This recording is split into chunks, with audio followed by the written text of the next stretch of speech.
ಆತ್ಮೀಯರೇ, ಸ್ನೇಹಿತರೆ, ಪಿರಮಿಡ್ ಪವಾಡ ಲಾಭಗಳು ಪ್ರತಿ ದಿವಸ ನಾವು ತಿಳ್ಕೊಂತೀವಿ. ಇವತ್ತಿನ ಒಂದು ಅದ್ಭುತವಾದ ಲಾಭ ತಿಳಿಸ್ಕೊಟ್ಟಿರೋರು ಪಾರ್ವತಿ ಅಂತ ಮ್ಯಾಂಗ್ಳೂರಿಂದ. ಇವರು ಹೇಗೆ ಏನು ಅನುಭವ ಪಟ್ಟಿದ್ದಾರೆ ನೋಡೋಣ.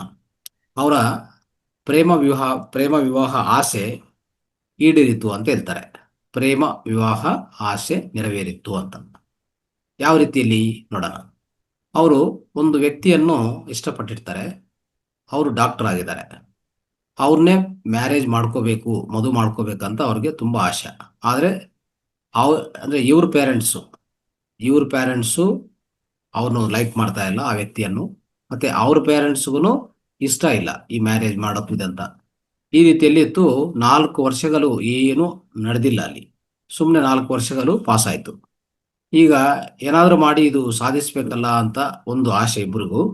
ಅಟ್ ದ ಸೇಮ್ ಟೈಮ್ ಏನಂದರೆ ಇಬ್ಬರನ್ನೂ ಪೇರೆಂಟ್ಸನ್ನು ಯಾರು ನೋವು ಕೊಡಬಾರ್ದು ಅಂತ ಇಬ್ಬರಿಗೂ ಒಂದು ರೀತಿಯಲ್ಲಿ ಒಂದು ದೊಡ್ಡ ಮನಸ್ಸಿಂದ ಅವರು ಆಲೋಚನೆ ಆ ರೀತಿಯಲ್ಲಿ ಮಾಡ್ತಾ ಇದ್ದಾರೆ. ಅವಾಗ ಏನು ಮಾಡಿದ್ರು ಅಂದರೆ, ಒಂದು ಈ ವಿಸ್ ಪಿರಮಿಡ್ ಅಂತ ಇದೆಯಲ್ಲ ಅದು ತಗೊಂಡಿದ ಮೇಲೆ ಆ ವಿಸ್ಸನ್ನು ಅವ್ರಿಗೆ ಏನು ವಿಶ್ ಇತ್ತು, ಏನು ಆಸೆ ಇತ್ತು ಅದು ಬರ್ಕೊಂಡು ಆ ವಿಸ್ ಪಿರಮಿಡಲ್ಲಿ ಇಟ್ಬಿಟ್ಟು ಆ ರೀತಿಯಲ್ಲೇ ಸಂಕಲ್ಪ ಇಲ್ಲ ಆ ವಿಸ್ ಪಿರಮಿಡ್ ಒಳಗಡೆ ಅವ್ರದ್ದು ಆಸೆ ಏನಿದು ಬರೆದು ಒಳಗಡೆ ಇಡೋದು. ಅದು ನಮಗೆಲ್ಲ ಗೊತ್ತು. ವಿಸ್ ಪಿರಮಿಡ್ ಅಂದರೆ ನಾವು ನೋಡಿರ್ತೀವಿ, ಇಲ್ಲಾಂದ್ರೆ ಕೇಳಿರ್ತೀವಿ. ವಿಸ್ ಪಿರಮಿಡ್ ಇರೋದೇ ಆ ವಿಸ್ಗಳನ್ನ ಅಂದರೆ ಆಸೆಗಳನ್ನು ನೆರವೇರ್ಸಕ್ಕೆ. ಅದು ಉಪಯೋಗಿಸಿದ ಮೇಲೆ 90 ದಿವಸ 90 ಡೇಸ್ ಇವ್ರ ಪೇರೆಂಟ್ಸ್ ಅಂದರೆ ಆ ಹೆಣ್ಮಕ್ಳ ಪೇರೆಂಟ್ಸ್ ಇದಾರಲ್ಲ, ಅವರು ಆ ವ್ಯಕ್ತಿಯನ್ನು ಇಷ್ಟಪಡೋದು ಸ್ಟಾರ್ಟ್ ಮಾಡಿದರು.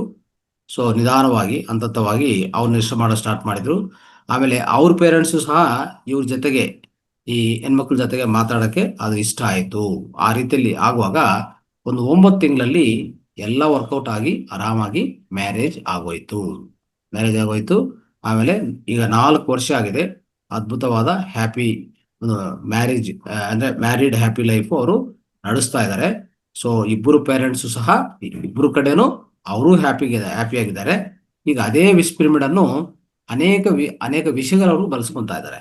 ಈಗ ಅವ್ರಿಗೆ ಮ್ಯಾರೇಜ್ ವಿಶ್ಯು ಫುಲ್ಫಿಲ್ ಆಯ್ತಲ್ಲ, ಅದು ಈಡೇರಿತಲ್ಲ. ಈಗ ಬೇರೆ ಬೇರೆ ಆಸೆಗಳು ಏನೇ ಇದ್ರು ಅದೇ ವಿಶ್ ಪಿರಮಿಡನ್ನು ಅವರು ಬಳಸ್ತಾ ಇದ್ದಾರೆ, ಉಪಯೋಗಿಸ್ಕೊತಾ ಇದ್ದಾರೆ.